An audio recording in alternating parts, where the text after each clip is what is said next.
ಸಿದ್ಧಾರೂಢಪ್ಪ ಅಪಾರ ಮಹಿಮಾವಂತ. ಮೊನ್ನೆ ಹುಬ್ಬಳ್ಳಿ ದಾಜೇಪಾನ್ಪೇಟಿನೊಳಗ ವಿಶ್ವನಾಥ್ ಇರ್ಕಲ್ ಅಂತ ಇರ್ತಾರ, ವಿಜಯ್ ರೆಕಾರ್ಡಿಂಗ್ಸ್ ಕಂಪನಿ ಮಾಲೀಕರು. ಒಂದು ವರ್ಷ 1.5 ವರ್ಷ ಕೆಳಗೆ ಅವ್ರಿಗೆ ಕ್ಯಾನ್ಸರ್ ಆಯ್ತು, ಮೆಂಟಲ್ ಕ್ಯಾನ್ಸರ್.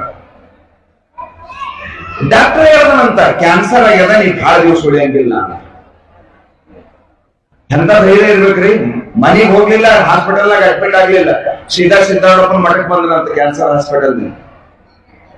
ಸಿದ್ಧಾರೂಢಪ್ಪ ನಮಸ್ಕಾರ ಮಾಡದನಂತ, ಅಂಗಾರ ಕೈಯಾಗಿ ಹಿಡ್ಕೊಂಡು ಸಿದ್ಧಾರೂಢರ ಕಡೆ ಮುಖ ಮಾಡಿ ನಿಂತನಂತ. ಅಕ್ಕಲಕೋಟೆ ಶರಣರು ಹಿಡ್ಕೊಂಡು ಇಲ್ಲಿ ತನ ಏಸ್ ಮಂದಿ ಮಹಾತ್ಮರಾಗ್ಯಾರ, ಸಿದ್ಧಾರೂಢರ ಅಂಗಾರ ಜಗತ್ತಿಗೆಲ್ಲ ಭಂಗಾರ ಅಂದಾರ. ಇದು ಭಸ್ಮ ಅಲ್ಲ, ಇದು ಅಂಗಾರ ಅಲ್ಲ, ಇದು ಅಮೃತದ ಅಂತ ಕರೀತಾರೆ ಇದಕ್ಕೆ.